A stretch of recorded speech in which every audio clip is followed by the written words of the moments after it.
Ikutangazia kutoka jijini Dodoma. Karibu mtazamaji katika ulimwengu wa habari tulionayo siku huu.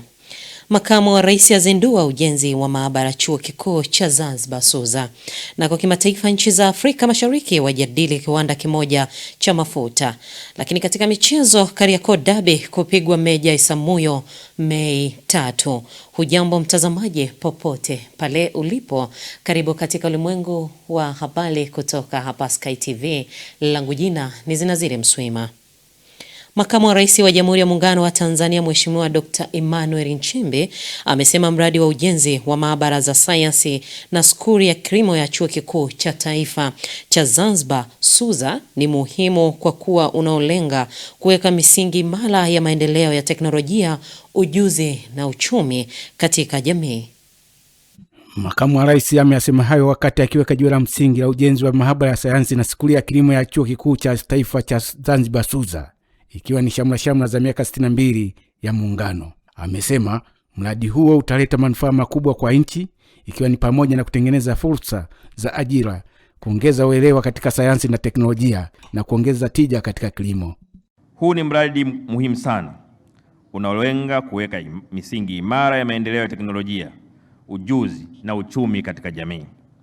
Inatarajiwa kwa mradi huu utaleta manufaa makubwa kwa nchi, ikiwa ni pamoja na kutengeneza fursa za ajira, kuongeza uelewa katika sayansi na teknolojia na kushajihisha uchumi wa bluu na kuongeza tija katika kilimo. Hivyo kupitia mradi huu tunachangia moja kwa moja katika kuimarisha sekta ya kilimo, kuchochea maendeleo ya jamii na kukuza uzalishaji. Rasilimali watu ni nyenzo muhimu katika kuleta maendeleo ya kijamii na kiuchumi nchini. Elimu bora ndiyo inayowezesha uendelezaji wa rasilimali watu ili kuchangia kikamilifu katika kujenga taifa na kuleta maendeleo kwa ujumla. Hivyo ili kujenga jamii iliyoelimika na yenye maarifa muhimu, sekta ya elimu ni kipaumbele cha serikali zetu zote mbili.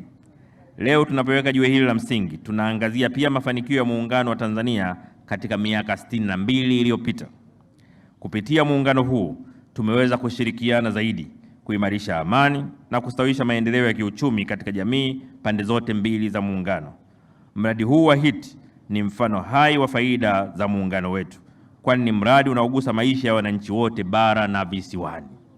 Kwa upande wake, kaimu makamu mkuu wa Chuo Kikuu cha Taifa cha SUZA, Profesa Abditalib Abdalla, amesema jengo la maabara ya sayansi litakuwa kitovu muhimu katika ufundishaji wa sayansi, tafiti za kisasa, bunifu na teknolojia ndani ya chuo na nchi kwa ujumla.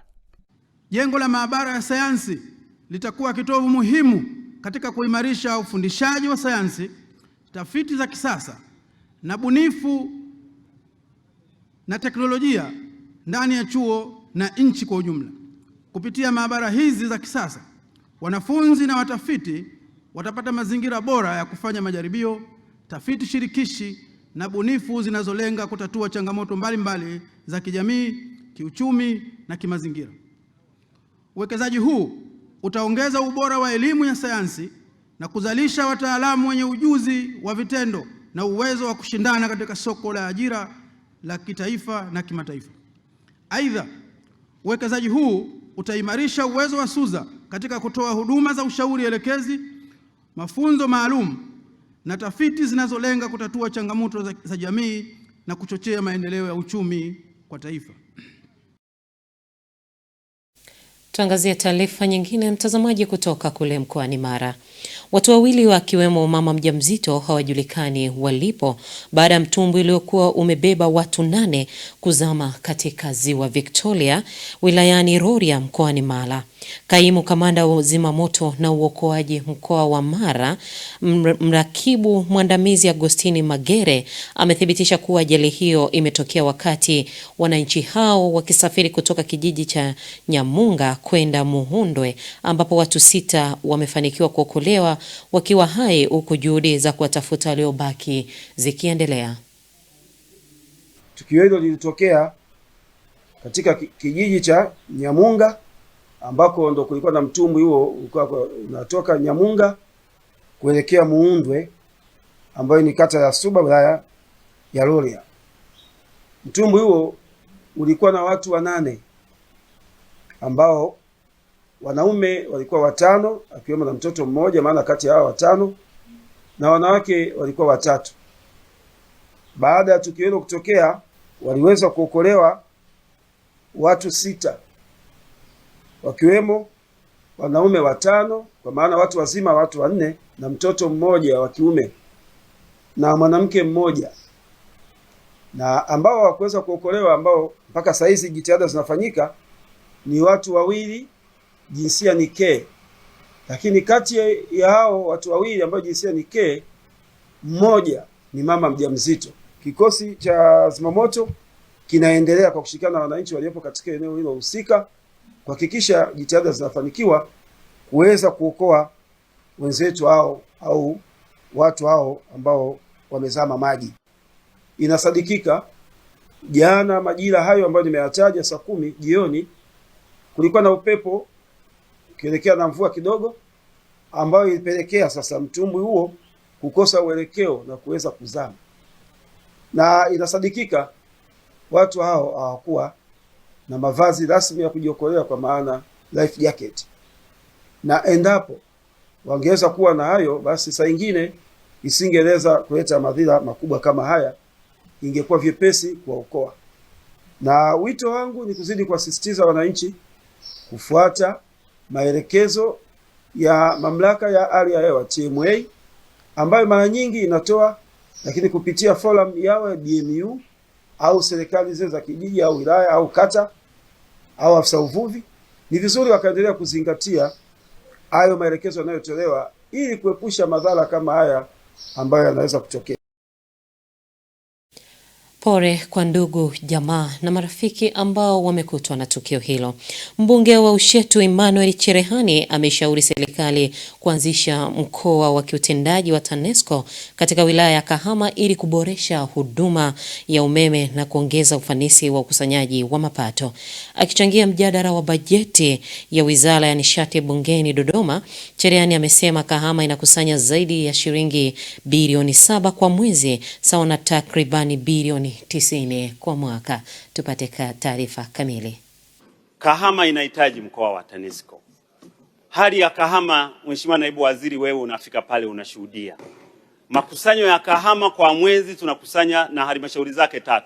Tunakusanya zaidi ya bilioni 7 na milioni 370 kwa mwezi mmoja. Kwa mwaka makusanyo yanaenda zaidi ya bilioni 90. Bilioni 90 zinakusanywa kwa muda wa mwaka mzima. Kwa miaka mitatu zaidi ya bilioni 200 karibu na 80.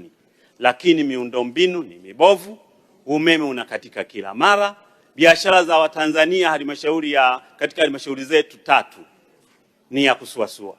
Kwa hiyo sisi tumekuwa na biashara kubwa sana ya generator kuliko hata kulipia umeme. Ni waombe, Kahama ina hadhi ya kuwa mkoa. Nenda eneo la Dodoma, ni mashahidi hapa. Na ndio maana naongea kwa msisitizo, kwa sababu naibu ni mashahidi. Nenda eneo la Dodoma, kuna eneo linaitwa Dodoma pale Kahama. Lina vijana wafanyabiashara waliowekeza zaidi ya 3,500. Wako pale wametengewa eneo lao. Sasa changamoto inayowasumbua na kilio chao ni katika kwa umeme. Wanakula hasara, mashine zinaungua. Kwa hiyo niwaombe sana mheshimiwa, hebu njoo fanya ziara kama Mheshimiwa Waziri. Njoo ione Kahama kwa macho. Unapoiona wafanyabiashara Kahama, zaidi ya mabenki 13 yako Kahama. Nenda hoteli kubwa kubwa ukashuhudie ziko Kahama. Kahama ni lango la wafanyabiashara kwa nchi za Afrika Mashariki. Liko pale Kahama. Kwa siku Kahama inapitisha zaidi ya magari 300 yale makubwa, na yale lala pale ni ya kutosha. Kwa hiyo ukituwekea mkoa wa TANESCO, mahali unapokusanya bilioni 90 kwa mwaka, bilioni 280 kwa miaka mitatu, ukiweka umeme usio katika, Mheshimiwa Waziri, unakusanya fedha kiasi gani? Na mimi niendelee kuishauri serikali, maeneo ambayo mna makusanyo makubwa, hata kwenye vijiji vyetu, kwenye kata ambako unaona kata hii na makusanyo makubwa, wekezeni umeme wa kutosha usio katika. Karabateni miundombinu iwe imara. Lakini pia jingine ambalo ni la muhimu mheshimiwa, tumekuwa tunawasha umeme katika maeneo mengi sana. Lakini ningeomba Mheshimiwa Waziri, wewe ni mbunge mwenzetu, hebu toeni nafasi maeneo ambako umeme umekamilika, wabunge tukawashe wenyewe, tukamsemee Mheshimiwa Rais, kwa sababu tunapata taarifa tu umeme umeshawashwa, mbunge hajaonekana pale. Nani ataisema siasa? Mbunge amekuja mwenyewe kuomba umeme hapa. Mbunge amekuja mwenyewe kuomba vitongoji vyake hapa. Mbunge amekuja mwenyewe kupitisha bajeti yake hapa. Sasa kama umeme umekamilika, umefungwa vizuri, kwa nini asiende mbunge kwenda kuwasha? Wakazi wa mkoa wa Rukwa na maeneo ya nchi jirani za Zambia na Jamhuri ya Kidemokrasia ya Kongo wanatarajia kuanza kunufaika na usafiri wa anga kupitia uwanja wa ndege wa Sumbawanga baada ya uwanja huo kuzinduliwa rasmi hivi leo. Taxi imeshakamilika, sehemu zote zimeshakamilika. Hivyo sasa ni fursa kwa sasa hivi ni hatua ya TAA, yani mamlaka ya viwanja vya ndege, ili sasa waanze kufungua huduma kwa ajili ya usafiri wa shughuli za ndege zinaweza kuendelea kama kawaida. Milango mingi iliyokuwa imefungwa sasa inakwenda kufunguliwa. Na ninaposema milango namaanisha uchumi wa nchi, uchumi wa Rukwa. Sasa tunakwenda kufungua mlango mwingine baada ya barabara na maji. Sasa tunakwenda kufungua mlango wa anga. Ujio wa safari hizi za ndege unakwenda kurahisisha muda wa watu kusafiri kutoka Sumbawanga kwenda maeneo mengine. Ujio wa safari hizi za ndege unakwenda kufungua mahusiano ya mkoa wa Rukwa na mikoa mingine, lakini pili mkoa wa Rukwa na nchi zingine za jirani kama Kongo, Zambia na Malawi. Ndege zetu tunafurahi na tunashukuru kwa uwepo wa uwanja wa ndege, kwa sababu tunajua biashara na mzunguko wa biashara kidogo utanyenyuka na utaenda kwa speed. Kwa wale wafanyabiashara ambao walikuwa wanapata changamoto kwa njia ya usafiri, kwa sababu basi ni mbali kidogo kutoka kwetu kwenda kama Dar au kurudi, na watu wanakuja kufunga mazao na kuondoka, lakini kwa sasa naamini wafanyabiashara wengi watakuja, na wafanyabiashara wengi tutatoka Sumbawanga na kwenda sehemu nyingine kwa ajili ya biashara. Unaendelea kutazama ulimwengu wa habari kutoka hapa Sky TV. Tuangazie tulionayo usiku huu. Wakulima Moshi wanufaika na miche bora ya parachichi. Karibu tena mtazamaji, unaendelea kutazama ulimwengu wa habari ikiwa ndo unajiunga nasi. Hii ni Sky TV na langu jina ni Zinazile Mswima.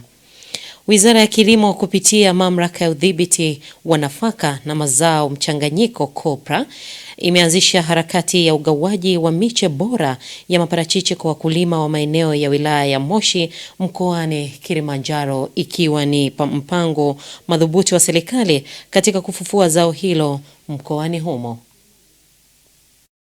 Kwa mara ya kwanza kuwapelekea mbegu, kuwapelekea miche wananchi, wakaona mwitikio ukawa mzuri, basi tutakuwa tuna uendelevu. Watakuwa na wenyewe washaona ile faida, wataendelea kuhakikisha kwamba tukifanya kazi pia kwa pamoja kuleta hawa watu ambao wanazalisha miche kisasa na kiutaalamu na kwa usimamizi wa TOSCI, basi tunaamini pale faida inapopatikana na nyinyi mtaendelea kununua miche, kuongeza ukubwa wa mashamba. Moja ya nguzo kubwa sana ni urasimishaji. Tumetenga maeneo mbalimbali kutokana na mazao mbalimbali ambayo hayo maeneo yanarasimishwa. Ile minyororo ya thamani ya mazao yanayolimwa mahali hapo, mazao ya kipaumbele kama leo hii parachichi, yanarasimishwa. Yakirasimishwa, faida yake ni kubwa sana. Faida tunayoipata ni pamoja na kupata masoko ya uhakika. Maana hii parachichi ya kisasa ilikuwa napenda nifuatilie nipate. Ili nitosha malipo kwa ni vigumu kuipata.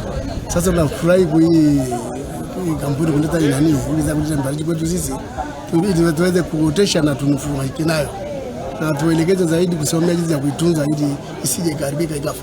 Sasa kuna changamoto ambazo kwa kusema kweli tutaomba vile vile viongozi wetu watusaidie. Kwa mfano sasa hivi uchumi wetu ukakua. Uchumi ni barabara. Uchumi ni barabara. Tukivuna sana, tutahitaji barabara iwe nzuri ili wanunuzi wakija sasa waweze kuchukua mazao yao pasipokuwa na shida, pasipo kukwama magari ya kwenda huko barabarani. Rais mstaafu wa awamu ya 4 Jakaya Mrisho Kikwete amekubali kuwa mrezi wa kamati maalum ya wanachuo wa zamani wa shule ya sekondari Kibaha iliyoundwa kuongoza harambee ya kuchangia ujenzi wa jengo la maabara ya darasa janja Smart Class shuleni hapo.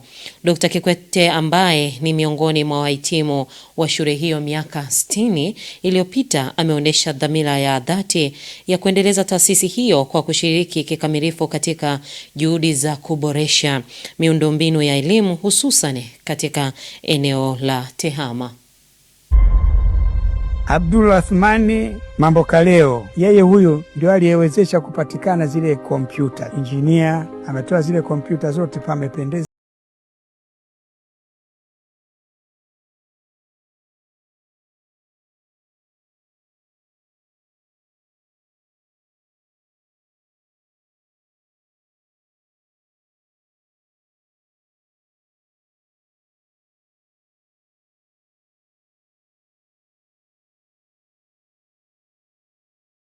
Sasa jitihada hizi lazima ziungwe mkono na wadau wengine mbalimbali wawe ndani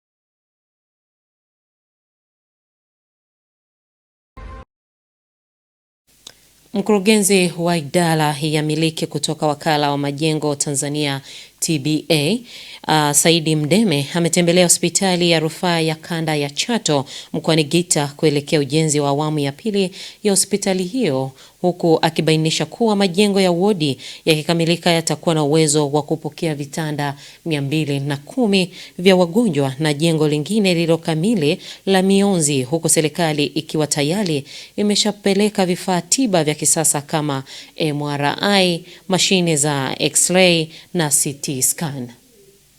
Wakala wa Majengo Tanzania TBA, tutakumbuka kwamba ilitekeleza mradi mkubwa wa ujenzi wa hospitali ya rufaa ya kanda ya Chato.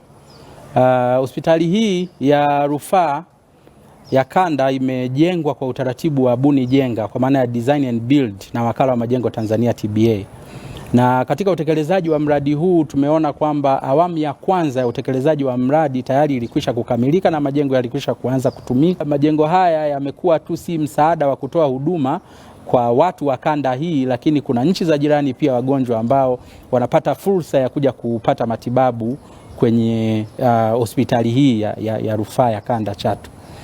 Lakini baada ya kuwa imekamilika awamu hiyo ya kwanza, tumepata fursa ya kuangalia sasa awamu ya pili ya utekelezaji wa ujenzi wa majengo haya ya kisasa katika hospitali hii, ambapo wakati wa ukaguzi tumeona hii awamu ya pili inahusisha ujenzi wa majengo matatu pamoja na maeneo ya nje ya hospitali hii ya rufaa. Tumeona jengo la kwanza ambalo linahusisha ujenzi wa awamu hii ya pili linahusisha ujenzi wa jengo kwa ajili ya ward kwa maana ya kulaza wagonjwa mbalimbali, ambapo litakapokamilika tunatarajia kwamba jengo hili litakuwa na jumla ya vitanda 210 kwa ajili ya kulaza wagonjwa mbalimbali watakaofika katika hospitali hii, ambayo kwa sasa jengo hili tumeona lipo katika hatua za mwisho za kukamilishwa ujenzi wake. Lakini nimepata fursa pia ya kutembelea jengo la pili la radiology ambalo ni jengo la mionzi, ambalo jengo hili limejengwa na kukamilishwa katika awamu hii ya pili na kukabidhiwa na kuanza kutumika. Lakini jengo hili pia kama nilivyosema mwanzo limejengwa kwa utaratibu wa buni jenga. Nimepata fursa ya kuingia kwenye jengo hili la mionzi kuweza kuangalia sasa ni namna gani majengo haya yanaendelea kutoa huduma mbalimbali, na tumejionea wenyewe kwamba ni vifaa tiba vya namna gani ambavyo tayari vimekwisha kuwekwa kwenye majengo haya ambayo yamekamilishwa.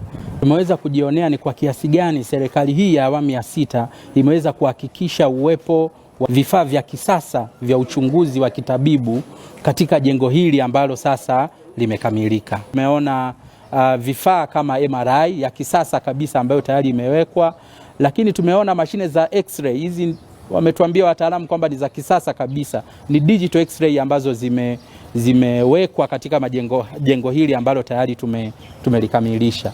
Lakini tumeona pia vile vifaa ambavyo vimewekwa ukiachana na MRI, lakini kuna CT scan ya kisasa kabisa ambayo pia imefungwa kwenye jengo hili la mionzi ambalo wakala ulitekeleza mradi huu kwa utaratibu wa Bunijenga na kukamilisha ujenzi wake na tayari imekwisha kuanza kutumika.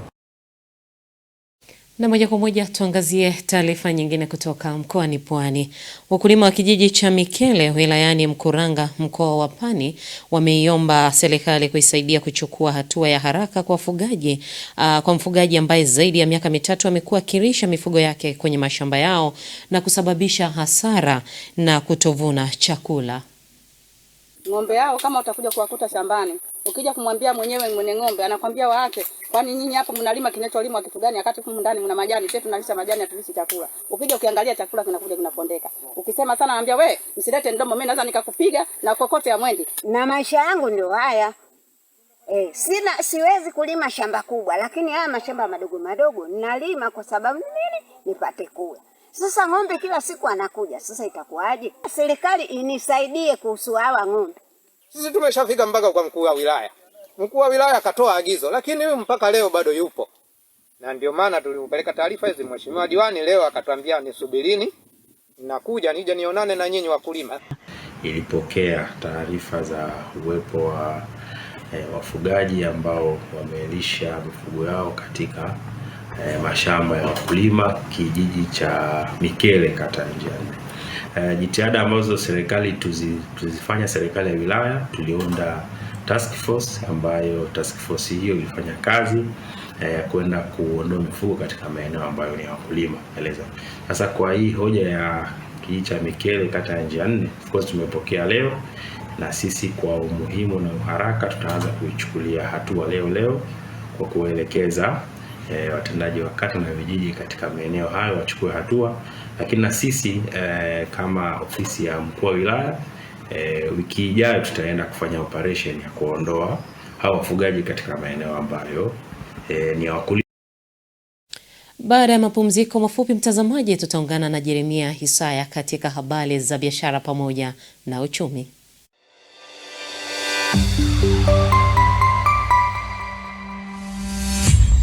Sky TV.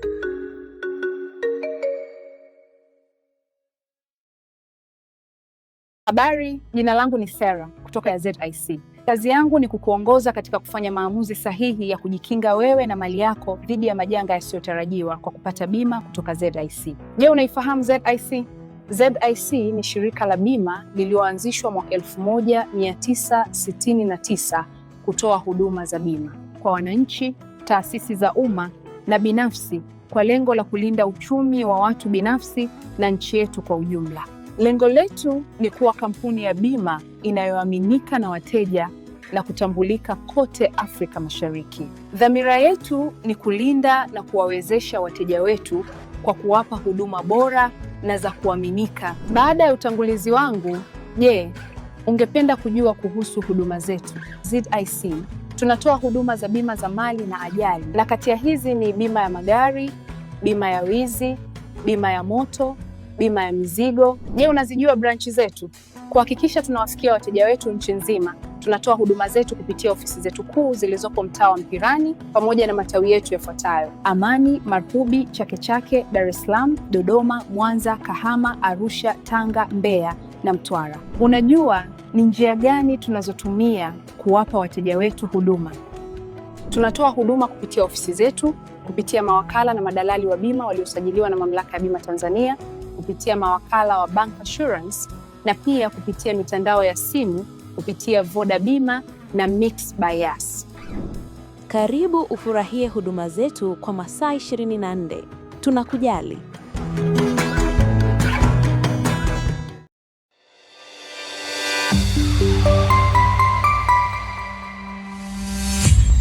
Sky TV.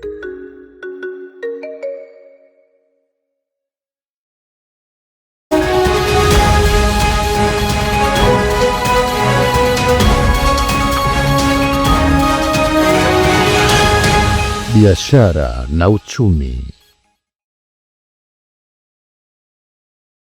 Mtazamaji, karibu katika habari za biashara na uchumi. Mimi ni Jeremia Isaya.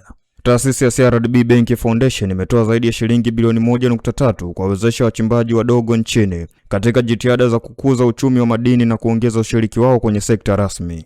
Mkurugenzi mtendaji wa taasisi hiyo, Tuli Esther Mwampamba, amesema uwezeshaji huo unahusisha mitaji, elimu ya fedha na mafunzo ya ujasiriamali ili kuwainua wachimbaji kuwa wafanyabiashara wakubwa wenye uwezo wa kukopesheka. Malengo yetu ni nini? Kwanza, kutoa elimu ya fedha na ujumuishi wa kifedha, kuongeza upatikanaji wa huduma za kifedha na mitaji kwa wanawake wachimbaji, kukuza ujuzi wa ujasiriamali na usimamizi wa biashara, kusaidia urasimishaji na ukuaji wa biashara ya uchimbaji wa madini, lakini kuimarisha ushiriki wa wanawake katika sekta rasmi ya madini. Ushirikiano wetu na TAOMA tumefanikiwa kuwafikia na kuwawezesha wanawake wachimbaji katika maeneo mbalimbali nchini. Hadi sasa mikoa ya Geita, Shinyanga, Singida, Tanga na Mbeya zimenufaika kupitia majukwaa, maonyesho, mafunzo na mikopo rafiki yenye masharti nafuu. Zaidi ya wanawake 3,000 wamenufaika na tayari tumetoa mitaji wezeshi yenye zaidi ya thamani ya shilingi bilioni 1.3 ili kusaidia kukuza shughuli za uchimbaji na biashara zinazohusiana na madini. Huu ni uwezeshaji wa maksud unaolenga kuwajengea wanawake wachimbaji msingi imara ya kiuchumi. Lengo letu ni kuona wanawake hawa wakipiga hatua kutoka katika uwezeshaji wa awali wa biashara changa, ndogo na zakati na kufikia uwezo na wao kuwa makampuni makubwa na kuajiri watu wengine, lakini pia kuwa namba 1 katika kuchangia katika pato letu la taifa. Mheshimiwa mgeni rasmi, ushiriki wetu katika kongamano la fursa na mageuzi kwa wanawake sekta ya madini ni mwendelezo wa dhamira na utayari wetu wakiendelea kuwekeza katika uwezeshaji wa sekta ya madini, hususan kwa wanawake wachimbaji wadogo. Tunataka kuona wanawake hawa wakikua sana kama nilivyosema. Napenda kutumia nafasi hii kutoa wito kwa wanawake wachimbaji kuendelea kutumia maarifa na uwezeshaji mnaopata kupitia programu yetu ya Embeju, kuboresha shughuli zenu, kuwa wabunifu, kuwa wenye nidhamu ya fedha, ukirudisha unapata zaidi, na kujiamini katika kufanya maamuzi ya kibiashara. Tunawakaribisha sana kupitia katika matawi yote ya benki ya CRDB, kwa kule kote kuna hii programu ya Embeju. Ahadi yetu kwako Mheshimiwa mgeni rasmi, CRDB Bank Foundation tupo tayari kushirikiana na wizara yako, kushirikiana na STAMICO. Tutashukuru kama leo tutapata nafasi ya kuongea na STAMICO, kushirikiana na Benki Kuu ya Tanzania, FEMATA na TAOMA na wadau wengine wote ili kuwawezesha wachimbaji wadogo. Mtazamaji, tuangazie viwango vya ubadilishaji wa fedha kwa mujibu wa Benki Kuu ya Tanzania BOT. Dola ya Marekani imenunuliwa kwa shilingi 2589 na senti 36 na kuuzwa kwa shilingi 2615 na senti 26. Paundi ya Uingereza imenunuliwa kwa shilingi 3495 na senti 12 na kuuzwa kwa shilingi 3530 na senti 07. Euro ya Ulaya imenunuliwa kwa shilingi 3028 na kuuzwa kwa shilingi 3058 na senti 28. Yuan ya China imenunuliwa kwa shilingi 379 na senti 06 na kuuzwa kwa shilingi 382 na senti 85. Yen ya Japani imenunuliwa kwa shilingi 16 na senti 22 na kuuzwa kwa shilingi 16 na senti 38. Nayo randi ya Afrika Kusini imenunuliwa kwa shilingi 156 na senti 95 na kuuzwa kwa shilingi 158 na senti 52.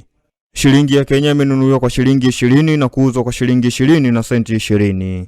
Faranga ya Rwanda imenunuliwa kwa shilingi 1 na senti 76 na kuuzwa kwa shilingi 1 na senti 78. Shilingi ya Uganda imenunuliwa kwa senti 69 na kuuzwa kwa senti 70. Tutamatishe na faranga ya Burundi ambayo imenunuliwa kwa senti 86 na kuuzwa kwa senti 87. Na hii ni tamati ya habari za biashara na uchumi. Ulikuwa nami Jeremia Isaya.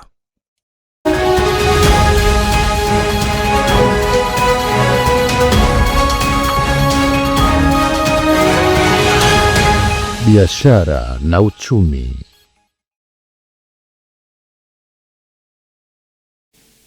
Na sasa ni mkusanyiko wa habari za kimataifa na Pius Jayonga.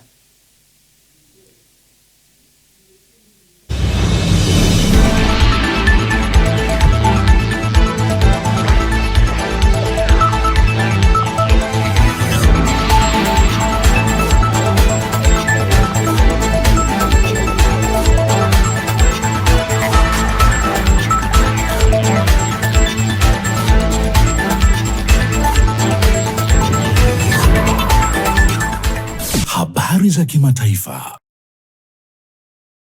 Karibu katika habari za kimataifa. Naitwa Pius Jayunga. Rais wa Kenya William Ruto amesema kuwa nchi za Afrika Mashariki zinajadili mipango ya kuwa na kiwanda cha pamoja cha kuchakata mafuta katika bandari ya Tanga nchini Tanzania. Afrika Mashariki kwa sasa inaagiza bidhaa zake zote za petroli hasa kutoka Mashariki ya Kati na kuacha eneo hilo katika hatari ya kuvurugika usambazaji na kupanda kwa bei kama inavyoonekana katika athari za mzozo wa Irani. Ruto aliwaambia mkutano kuhusu ufadhili wa miundombinu uliofanyika jijini Nairobi jana kuwa kiwanda hicho cha pamoja cha Tanga kitanufaisha wote kwa sababu kitachakata mafuta kutoka Jamhuri ya Kidemokrasia ya Kongo, Kenya, Sudani Kusini na Uganda. Mfanyabiashara tajiri zaidi barani Afrika Aliko Dangote, ambaye pia alihudhuria mkutano huo, amesema anaweza kutumia muundo wa kiwanda chake cha Nigeria cha kuchakata mapipa 650,000 ya mafuta kwa siku huko Afrika Mashariki kama serikali katika eneo hilo zitaunga mkono mpango huo. Kwingineko, mkutano kati ya Marekani na Irani kuhusu mlango bahari wa Hormuz umezidi makali leo Ijumaa. Hayo ni baada ya Rais Donald Trump wa Marekani kuamuru jeshi la nchi hiyo kuzishambulia boti ndogo za kijeshi za Irani kwenye mlango huo muhimu bahari kwa usafirishaji mafuta duniani. Trump alitoa amri hiyo baada ya jeshi la Marekani kutangaza kuikamata meli nyingine ya mafuta yenye mafungamano na Irani, huku Teherani nayo ikiapa kuendelea kufungua mlango bahari wa Hormuz. Hapo jana Irani ilionyesha ubavu wake wa kijeshi kwa kuchapisha video ya makomando wake wakikamata meli moja ya mafuta karibu na mlango huo wa bahari, huku viongozi wakuu wa nchi hiyo wakitupilia mbali madai ya Rais Trump kuwa kuna mgawanyiko mkubwa kwenye safu ya juu ya utawala wa nchi hiyo. Hadi sasa bado hakuna ishara ya suluhu ya kudumu kati ya Washington na Teherani kuhusu hatima ya mlango bahari wa Hormuz unaopitisha karibu 20% ya mafuta na gesi duniani. Na hatimaye, Rais wa Marekani Donald Trump amesema kuwa Israeli na Lebanon zimeongeza muda wa kusitisha mapigano kwa wiki 3 wakati mazungumzo kati ya Marekani na Irani yakiwa katika hali ya mkwamo. Trump alitangaza kwamba mpango wa kusitisha mapigano nchini Lebanon utarefushwa kwa wiki 3. Wakati huo Rais Trump ameliambia jeshi la Marekani kuzifyatulia risasi na kuziangamiza boti ndogo za Irani zinazotega mabomu katika mlango bahari wa Hormuz. Ametangaza hatua hiyo Alhamisi, siku moja baada ya Irani kuonesha tena uwezo wake wa kuzuia safari za meli kwenye mlango huo wa kimkakati. Ujumbe wake kwenye mitandao ya kijamii kuhusu boti hizo ndogo lilijiri muda mfupi baada ya jeshi la Marekani kukamata meli nyingine ya mafuta inayohusishwa na usafirishaji haramu wa mafuta ya Irani. Mazungumzo yaliyopangwa mapema wiki hii hayajafanyika. Ikulu ya White House nayo inasisitiza haitashiriki hadi Teherani itakapofungua mlango bahari kwa meli za kimataifa. Papa Leo wa 14 wakati akiwa safarini kurudi nyumbani kutoka ziara katika nchi za Afrika alizihimiza Marekani na Irani kurudi kwenye mazungumzo ili kukomesha vita vinavyoendelea. Mwisho wa habari za kimataifa. Naitwa Pius Jayunga.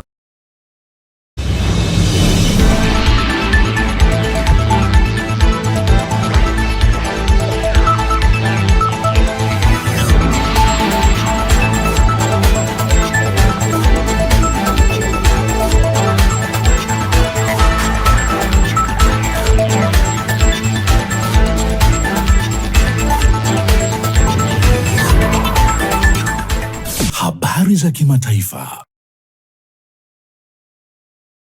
Mtazamaji, ni wasaa kuelekea viwanjani kuangazia yale yaliyojili leo katika michezo na Rais Saidi.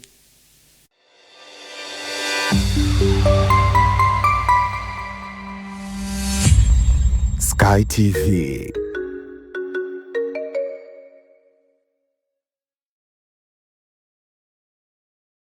Habari, jina langu ni Sarah kutoka ya ZIC. Kazi yangu ni kukuongoza katika kufanya maamuzi sahihi ya kujikinga wewe na mali yako dhidi ya majanga yasiyotarajiwa kwa kupata bima kutoka ZIC. Je, unaifahamu ZIC? ZIC ni shirika la bima lililoanzishwa mwaka 1969 kutoa huduma za bima kwa wananchi, taasisi za umma na binafsi kwa lengo la kulinda uchumi wa watu binafsi na nchi yetu kwa ujumla. Lengo letu ni kuwa kampuni ya bima inayoaminika na wateja na kutambulika kote Afrika Mashariki. Dhamira yetu ni kulinda na kuwawezesha wateja wetu kwa kuwapa huduma bora na za kuaminika. Baada ya utangulizi wangu, je, ungependa kujua kuhusu huduma zetu? ZIC tunatoa huduma za bima za mali na ajali, na kati ya hizi ni bima ya magari, bima ya wizi, bima ya moto, bima ya mizigo. Je, unazijua branchi zetu? Kuhakikisha tunawafikia wateja wetu nchi nzima, tunatoa huduma zetu kupitia ofisi zetu kuu zilizopo mtaa wa Mpirani pamoja na matawi yetu yafuatayo: Amani, Marubi, Chake Chake, Dar es Salaam, Dodoma, Mwanza, Kahama, Arusha, Tanga, Mbeya na Mtwara. Unajua ni njia gani tunazotumia kuwapa wateja wetu huduma? Tunatoa huduma kupitia ofisi zetu, kupitia mawakala na madalali wa bima waliosajiliwa na Mamlaka ya Bima Tanzania, kupitia mawakala wa Bank Assurance na pia kupitia mitandao ya simu kupitia Voda Bima na Mix by Yas. Karibu ufurahie huduma zetu kwa masaa 24. Tunakujali.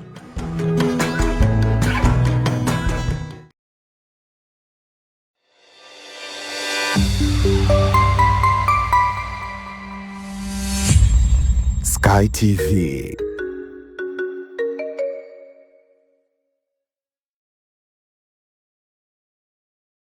Michezo na burudani inaletwa kwenu na ZIC.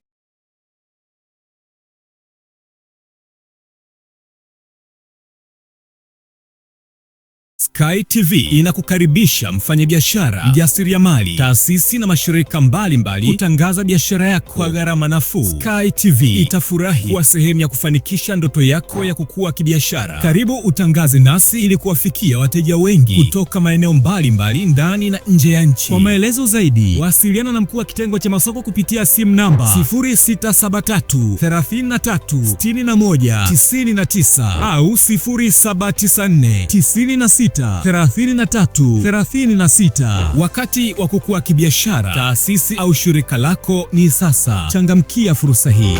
Sky TV, above the limit.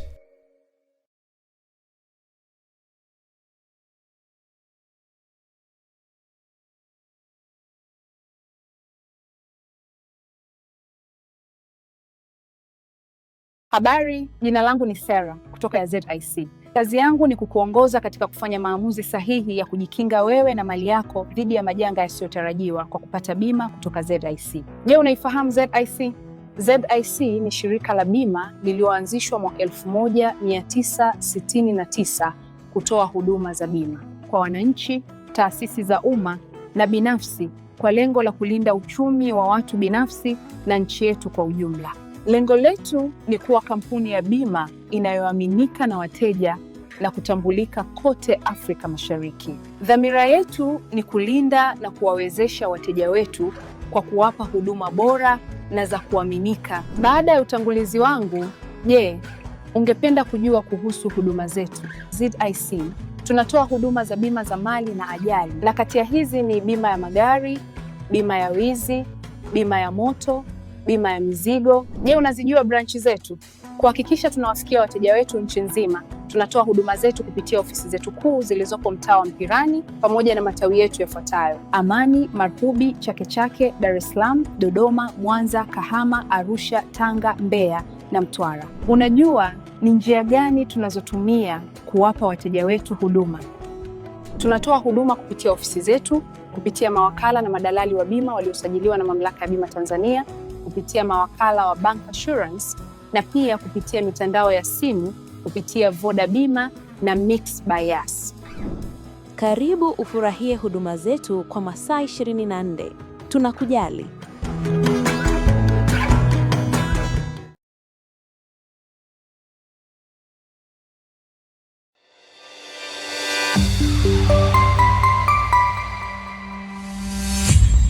Sky TV.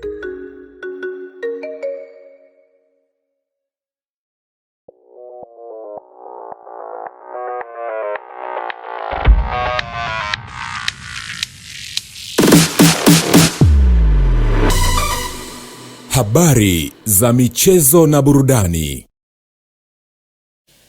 Asante sana mtazamaji wa Ulimwengu wa Habari kuendelea kuitazama Sky TV. Sasa ni wasaa wa kuelekea viwanjani katika habari za michezo pamoja na burudani. Mimi ni Lai Saidi.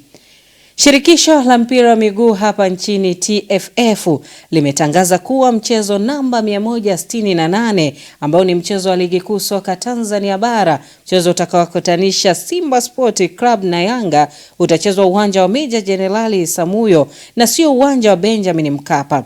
Taarifa rasmi kutoka bodi ya ligi kuu ya soka Tanzania bara imeweka bayana kuwa mchezo huo ambao ulipangwa kuchezwa ni Mei 3 mwaka huu utachezwa majira ya saa 12 jioni, sio saa 11 tena. Baada ya siku kadhaa ya sintofahamu, wekundu wa Msimbazi Simba wao wameweka nukta kuelekea mchezo huo, ambapo klabu hiyo imethibitisha kuwa mechi ya mzunguko wa pili ya ligi kuu bara ambayo ni mechi ya Kariakoo Derby dhidi ya Yanga itapigwa katika dimba la Meja Jenerali Samuyo. Simba ambao watakuwa wenyeji wa mechi hiyo imeamua kuendelea kutumia uwanja huo ambao umekuwa uwanja wao wa nyumbani kwa sasa, huku mashabiki wakisubiri kuona kama Isamuyo itatoa mbabe baada ya suruhu ya bila kufungana, mchezo ambao ulipigwa visiwani Zanzibar na ilikuwa katika dimba la New Amani Complex. Sababu ya mabadiliko hayo ni ukarabati unaoendelea katika uwanja wa Benjamin Mkapa ili kuweka katika viwango bora zaidi kuelekea michuano ya Kombe la Mataifa ya Afrika AFCON kwa mwaka 2027. Na kikosi cha Yanga pamoja na Azam FC jioni ya leo vimefanya mazoezi kwa ajili ya kujiandaa na mchezo wa nusu fainali wa michuano ya Muungano Cup, mchezo ambao utapigwa siku ya kesho majira ya saa 2:15 usiku katika uwanja wa New Amani Complex visiwani Zanzibar. Timu hizo zitakutana kesho Jumamosi majira ya saa 2:15 usiku, ambapo timu hizo zimefanya mazoezi mtazamaji kama ambavyo nimeweza kukujuza. Lakini pia makocha wa vikosi vyote viwili, Pedro Goncalves ambaye ni kocha mkuu wa kikosi cha Yanga pamoja na Florai Benge wamezungumzia maandalizi kuelekea mchezo huo. Well, about the rotation is not the first time. If you look at for our last 4 matches, because crossing a lot of situations, the calendar, but not only the calendar. And if you look at back, you look at that even from the entry match of the league, we rotate a lot of players. From that cup match. Yes, these players are now available to play this game. So, as usual, I will put in the pitch the players. I think they are able to do very well and to win the game. So tomorrow we are going to see in the starting list 11 players from Azam able to win this game. It's not a game. I don't play for that. If I use these players, that means that they are good. Naye mratibu wa Simba Sport Club Abbas Ali amezungumzia kuhusiana na jinsi klabu ya Simba wanavyohitaji kombe la Muungano Cup na namna walivyojiandaa kuchukua kombe hilo. Pia amezungumzia maandalizi yao kwa ujumla, akieleza jinsi walivyojiandaa kikamilifu kwa maandalizi makubwa ili kukabiliana na yoyote ambayo watakutana naye endapo Simba itatinga fainali ya michuano hiyo, ambapo siku ya Jumapili ya Aprili 26 kikosi cha wekundu wa Msimbazi Simba kitakuwa dimbani kucheza mchezo wake wa nusu fainali ya michuano hiyo ya Muungano Cup dhidi ya Mlandege FC kutoka visiwani humo. Of course ni mashindano makubwa, kwa hiyo kwa ukubwa wake na sisi tumechukulia vile vile. Tumekuja tumecheza mechi, tunashukuru kwamba tumepata nafasi ya kwenda nusu finali. Baada ya nusu finali na tushinda tucheza finali na tuchukua kombe, kwa sababu kama unafahamu emu yetu kubwa ni kushiriki, kuchukua kila kombe tunachoshiriki. Kwa hiyo tunakubali kushiriki kombe la Muungano, basi tuna dhamira ya dhati kabisa kwamba tunahakikisha kwa 100% tunachukua kombe hili na itakuwa moja ya mafanikio yetu. Ni ukweli sio kupingika kwamba tuna uhaba kwa muda mrefu, hatujawahi kuchukua makombe mengi mfululizo, na hii imetokea tu kwa sababu sisi tumezoea kuchukua makombe mengi kwa muda mrefu kwa mfululizo. Kwa hiyo kwa kipindi kirefu ambao tumekuwa tunachukua, uhaba umetokea. Kwa hiyo kimsingi ndio maana tunasema haijalishi kama tulichukua hatujachukua, tuna uhaba hatuna uhaba, hii ni timu ya mpira, tunashiriki kila kikombe tunachoshiriki, dhamira yetu ni kuchukua. Kwa hiyo imekuwa bahati mbaya sana kama ulivyosema, tumekuwa na uhaba kwamba tumeshindwa kuchukua katika vikombe vingi, basi si haba hiki ambacho tunafika nusu finali tuchukue finali tuchukue. Kimsingi tuko tayari, na ndio maana unaona kwamba tumekuja na kikosi kamili, hakuna hata mchezaji mmoja tuliomwacha zaidi ya wale ambao wamebaki kwa matatizo binafsi ambayo yapo na tulishatolea maelezo. Lakini tofauti na hapo, wachezaji wote wako hapa, makocha wote wako hapa, watendaji wote wako hapa. Hata leo ukiangalia vipi unaona viongozi wetu. Kwa hiyo tuko tayari, ndio maana unaona tuko hapa, watu wote Simba yote tuko hapa, ndio tuko tayari. Kimataifa ni kuhusiana na klabu ya FC Barcelona imekumbwa na pigo kubwa kuelekea mwishoni mwa msimu huu baada ya kuthibitisha kuwa kinda wao tegemeo Lamine Yamal hatacheza tena msimu huu. Yamal alipata jeraha la misuli ya paja hamstring kwenye mechi dhidi ya Celta Vigo, mchezo ambao ulipigwa Jumatano ya wiki hii, ambapo aliumia muda mfupi baada ya kufunga bao la ushindi kwa mkwaju wa penati. Taarifa rasmi kutoka Barcelona zinaeleza kuwa nyota huyo atakosa michezo yote iliyosalia, ikiwemo mchezo wa El Clasico dhidi ya Real Madrid, mchezo ambao utapigwa Mei 10 mwaka huu. Habari hizi zimepokelewa kwa hisia tofauti, huko baadhi ya mashabiki wa Real Madrid wakionekana kushangilia pigo hilo, wakiamini litawapa ahueni kuelekea mtanange huo. Katika hali ya dhihaka, kumezuka video bandia mtandaoni ambayo inamuonyesha Yamal akiwa hospitalini akitembelewa na mastaa wa Madrid Kylian Mbappe na Vinicius Junior wakiwa wamempelekea zawadi ya jezi ya Real Madrid. Kitendo hicho kimezua mjadala mzito, ikionekana kama sehemu ya vita ya kisaikolojia na dhihaka kati ya pande hizo mbili ambazo ni pande ya simu, huko Barcelona ikiwa bado inaongoza ligi kwa tofauti ya pointi 9 dhidi ya kikosi cha Real Madrid. Na kwingineko ni kuhusiana pia na klabu ya Manchester City inaripotiwa kuanza mchakato wa kumfikiria kiungo wa kikosi cha Chelsea na timu ya taifa ya Argentina Enzo Fernandez kama chaguo muhimu la kuimarisha idara yao ambayo ni idara ya kiungo katika dirisha la usajili la majira ya joto. Kwa mujibu wa taarifa kutoka The Athletic, nia hiyo ya City ipo katika hatua za awali, huku klabu hiyo ikijiandaa na mabadiliko makubwa kikosini kutokana na uwezekano wa kuondoka kwa kiungo wao tegemeo Bernardo Silva mwishoni mwa msimu huu. Na taarifa hiyo, mtazamaji, inatufikisha mwisho wa habari za michezo pamoja na burudani. Nikurejeshe kwake Zinazire Mswima aweze kukamilisha ulimwengu wa habari usiku huu. Michezo na burudani inaletwa kwenu na ZIC.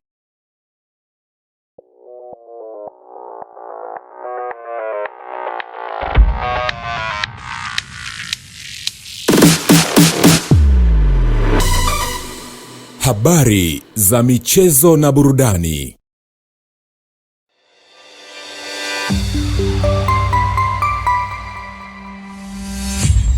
Sky TV.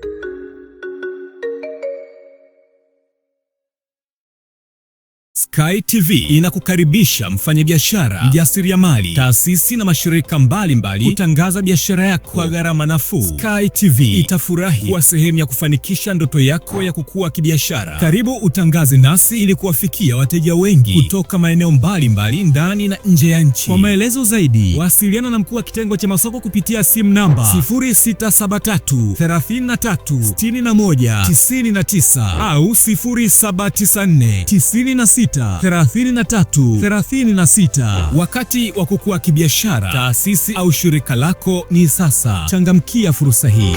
Sky TV, above the limit.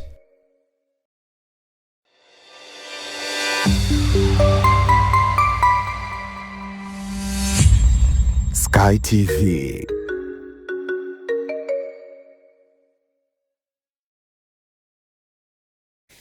Na sasa mtazamaji, tutazame utabiri wa hali ya hewa kwa saa 24 zijazo kuanzia saa 3 kamili usiku huu wa leo kutoka kwa TMA. Uhali gani mpenzi mtazamaji, karibu katika utabiri wa hali ya hewa kutoka Mamlaka ya Hali ya Hewa Tanzania. Kwa usiku wa leo ni matarajio yetu maeneo ya ukanda wa Ziwa Victoria yanatarajiwa kuwa na hali ya mvua na ngurumo za radi katika maeneo machache. Mwambao wa pwani ya Bahari ya Hindi, mkoa wa Morogoro pamoja na mkoa wa Ruvuma kutakuwa na hali ya mvua katika maeneo machache, na sehemu nyingine za nchi zikitarajiwa kuwa na hali ya ukavu kwa ujumla. Kwa siku ya kesho, upepo unatarajiwa kuendelea kuwa wa wastani katika maeneo mengi ya nchi, na upungufu mkubwa wa viashiria vya mvua vinaonekana katika maeneo mengi ya nchi, isipokuwa viashiria vinaonekana kuanzia katika maeneo ya ukanda wa Ziwa Victoria kuelekea sehemu za nyanda za juu kaskazini mashariki na baadaye kutawanyika katika maeneo ya pwani. Kwa siku ya kesho ni matarajio yetu maeneo ya ukanda wa Ziwa Victoria yanatarajiwa kuwa na hali ya mawingu, mvua na ngurumo za radi katika maeneo machache na vipindi fupi vya jua. Mkoa wa Kigoma, nyanda za juu kaskazini mashariki, pwani ya kaskazini ikijumuisha na mkoa wa Morogoro, hayo maeneo yanatarajiwa kuwa na hali ya mawingu kiasi yenye mvua na ngurumo za radi katika maeneo machache na vipindi vya jua. Pwani ya kusini ikijumuisha na mkoa wa Ruvuma kutakuwa na hali ya mvua katika maeneo machache na vipindi vya jua, huku nyanda za juu kusini magharibi kutakuwa na hali ya mvua nyepesi katika maeneo machache na vipindi vya jua. Mkoa wa Tabora, Singida, Dodoma pamoja na mkoa wa Katavi kutakuwa na hali ya mawingu kiasi pamoja na vipindi virefu vya jua. Na sasa tumalizie utabiri wetu kwa kuangalia matarajio ya siku 4 zijazo katika baadhi ya miji kuanzia siku ya kesho kutwa. Dar es Salaam kutakuwa na hali ya mvua pamoja na hali ya mvua nyepesi.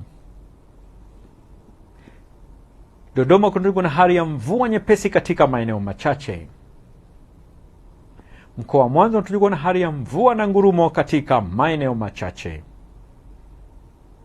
Mkoa wa Mbeya kutakuwa na hali ya mvua nyepesi kwa maeneo machache. Kilimanjaro kutakuwa na hali ya mvua na ngurumo katika maeneo machache. Morogoro kukitarajiwa kuna hali ya mvua pamoja na mvua nyepesi. Mkoa wa Arusha unatarajiwa kuwa na hali ya mvua na ngurumo katika maeneo machache. Tunakushukuru kwa usikivu wako na tunakutakia wakati mwema. Mtazamaji, kabla ya kuhitimisha ulimwengu wa habari, tupate muhtasari wa tuliokuwa nayo usiku huu. Makamu wa Rais azindua ujenzi wa maabara chuo kikuu cha Zanzibar SUZA. Na kwa kimataifa, nchi za Afrika Mashariki wajadili kiwanda kimoja cha mafuta. Lakini katika michezo, Kariakoo Derby kupigwa Meja Isamuyo Mei 3. Mtazamaji, na hapa ndipo pale napotia nanga katika safari ya ulimwengu wa habari. Jina langu ni Zinazile Mswima na kutakia wikendi iliyo njema.